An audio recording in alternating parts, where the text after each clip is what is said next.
Welcome to the WHHI-TV Daily News. I'm Betsy McDaniel. Of course, there's a lot to talk about in the Lowcountry today, so let's get started with our headlines. As we head into fall, there is some good news on the virus front. Though a third South Carolina resident has tested positive for measles, this time in the upstate, it's the first reported case since July and one of 1,400 nationally. More than half of those cases are in Texas. The latest case here was from someone who did not have previous immunity, was not vaccinated, and had been on an international trip to a country with its own measles outbreak. There was only one measles case reported in the state all of last year.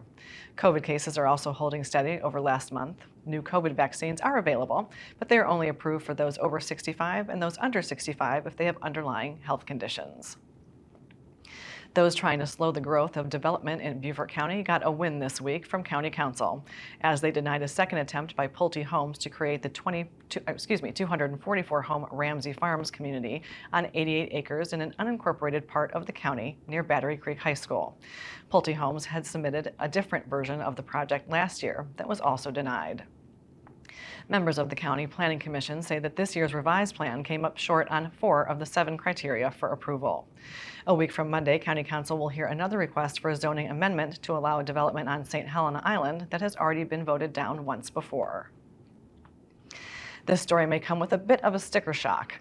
A recent study done by the financial planning website smartasset.com says it costs nearly $90,000 a year for a single person to live comfortably in South Carolina.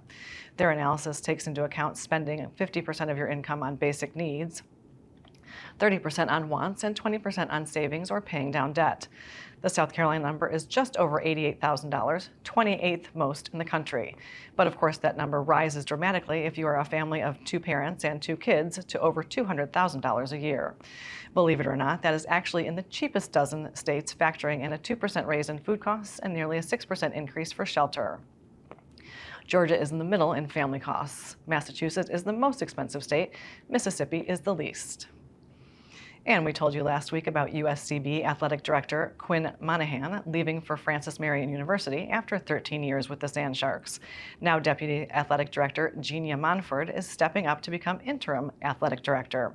She has been with USCB for 11 years and was an integral part of the transition from the NAIA to complete NCAA Division II status. She's also a 2-time recipient of the Administrator of the Year Award from the Sun Conference. The media sources on your screen will have more on these and other stories, and we would love for you to like us on Facebook and follow us on Instagram at WHHI-TV. And if you have an idea for a news story, we'd love to hear it, so drop us a line at news@WHHITV.com. And we're going to take a quick break, but there's a lot more to come, so stay with us.